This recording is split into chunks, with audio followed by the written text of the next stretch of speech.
Morning, folks. Hope you're keeping well in this difficult time as we continue to not be able to meet in our building for our normal services.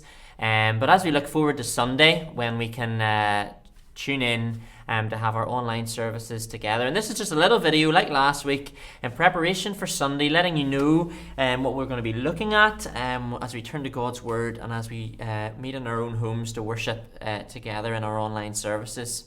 And this Sunday we'll be starting a new series in the mornings, and we'll be turning to the book in the New Testament called 1 John, not to be confused with the Gospel of John. It's one of the 3 letters that the Apostle John writes to churches in Ephesus near the end of the New Testament.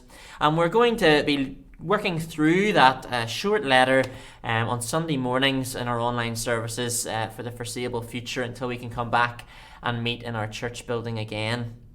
And at this time, when we cannot meet together due to the threat of coronavirus, 1 John has much to encourage us and to challenge us as we continue to walk with the Lord and try to have fellowship with each other through other means, even if we cannot do it physically at present. And in 1 John, John very much writes a pastoral letter to deal with false teaching in the church. And that's something that we still face many attacks from in the Christian church in 2020. And even today, we need to be on our guard as we're at home and we're not able to meet together. And maybe we are going to different mediums for teaching. Maybe we're watching some programs on the religious TV channels. Maybe we're listening to sermons on the internet or reading books from authors that we wouldn't normally read when we've a bit more time. And this letter of 1 John, it helps us to discern what is true and what is false.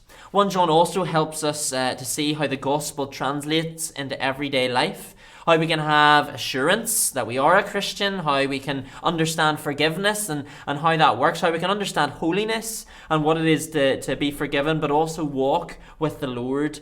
And it also really majors on loving each other and having fellowship together as God's people in response to our believing of the gospel. So we're going to start into 1 John on Sunday mornings, and tune in at 11:30 on our YouTube channel or on Facebook. We'll direct you there, or on our website, and you'll be able to listen along and worship as we have our online service.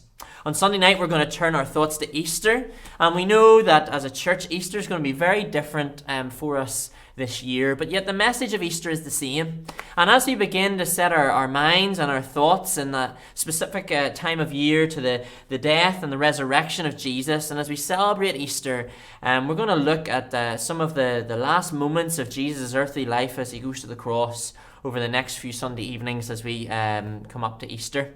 And I've entitled our little mini-series, The Snapshots of Easter, almost like a camera snapshot of an event in the Easter story in the lead up to the crucifixion. And this Sunday night we're going to look at Barabbas and the story of Barabbas and how that great exchange happens between him and Jesus, and how that paints the much bigger picture of the Easter story, how Jesus exchanges places with us and takes our punishment upon himself. We're also going to have a short book review on Sunday night also. Maybe you have a bit more time that you could be reading something at the minute, and you can get that book as well.